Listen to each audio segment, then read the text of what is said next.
C'est le père Yves Combeau, dominicain, qui prononce à présent l'homélie.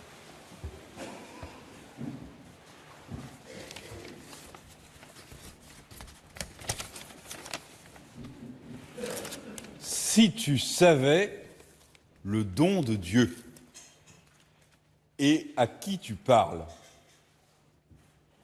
c'est ce que Jésus répond à la Samaritaine. Et la Samaritaine ne lui a absolument pas posé cette question-là. Selon son habitude, Jésus répond par une provocation. Si tu savais le don de Dieu et à qui tu parles. Or, notre brave Samaritaine s'attendait à une réponse sur l'eau. Elle a la vue un peu courte peut-être. Peut-être est-elle un peu myope. Car le don de Dieu se tient devant elle. Et le don de Dieu, c'est Jésus lui-même. Et nous ne sommes pas si différents de cette brave dame du 1er siècle en Palestine, ni même si nous vivons au 21e siècle en Seine-Saint-Denis et ailleurs. Le regard que nous portons sur les choses est un regard un peu myope. Nous sommes un peu aveuglés par nos besoins, par nos frustrations, par nos soucis, même si c'est des soucis légitimes, par nos griefs, par nos tristesses. Et nous ne voyons pas beaucoup, le don de Dieu.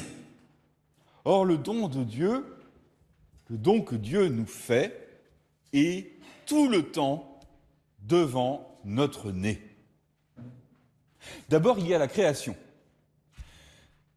Pourquoi n'y a-t-il plus que les enfants pour s'émerveiller d'un papillon ou d'une feuille morte ?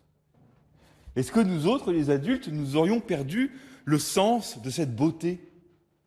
En réalité, Dieu est partout dans sa création. Il est dans l'arbre, dans le vent, dans la rivière, dans le renard, dans le chevreuil. Et puis le don de Dieu est dans tout ce qui est bon et ce qui est beau.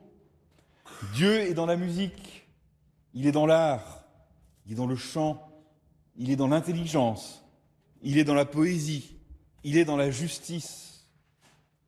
Et surtout, le don de Dieu est dans les hommes et les femmes. Le premier don de Dieu, ce sont les êtres humains. Chacune des rencontres que nous faisons est un don de Dieu. Même dans l'autobus du matin qui nous emmène à la gare de Sevran, ou d'Aulnay, les visages mal réveillés, voire carrément hostiles, sont autant de dons de Dieu. Et les jeunes qui sont partout dans cette église, puisque c'est la messe des jeunes aujourd'hui, les jeunes, regardez-les. Est-ce qu'ils n'ont pas l'air beaux, intelligents, bien réveillés, sympathiques ? Bon là, ils sont un peu paralysés par la caméra, mais je peux vous dire qu'à l'état naturel, ils sont très très joyeux. Eh bien, ils sont autant de dons de Dieu. Nos enfants, nos parents, notre époux, notre épouse, nos amis. Nous ne voyons pas toujours ce don. Il est vrai qu'il est quelquefois difficile à distinguer, mais il y a aussi des moments où, bien qu'il soit splendide, c'est nous qui ne sommes pas prêts à le recevoir. Nous sommes aveuglés, nous sommes empêchés par nos peurs ou par nos fausses richesses. Or, non seulement Dieu nous donne en cadeau des êtres humains à aimer et desquels être aimés, mais ce don de Dieu est Dieu lui-même. Non seulement il l'a créé, il l'a voulu, mais il l'aime, il habite en lui. Cet anonyme, cet inconnu du RER, ce voisin du quartier, cet homme ou cette femme pour qui nous ressentons a priori de l'indifférence ou de l'hostilité, est porteur de Dieu. Il est messager de Dieu. Dieu réside en lui, même s'il n'est pas au courant. Et voilà, je crois, l'effort que nous pourrions faire pour ce temps de carême. Regardez vraiment les autres pour ce qu'ils sont, au-delà des apparences. Ils sont un don de Dieu, ils sont le visage de Dieu lui-même.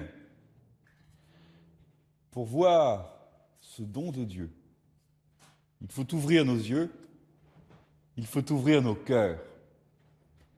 Pour voir ce don de Dieu, il faut avoir soif, comme la Samaritaine, soif de l'autre, soif de rencontre, soif de recevoir. Pour voir ce don de Dieu, il faut croire que Dieu est en chaque homme et en chaque femme. Oui, pour bien voir, il faut croire. Et alors, nous aurons, comme la Samaritaine, l'eau de la vie éternelle. Amen.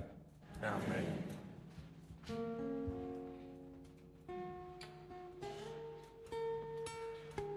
Pendant le carême, les catéchumènes qui se préparent à recevoir le baptême à Pâques changent de nom.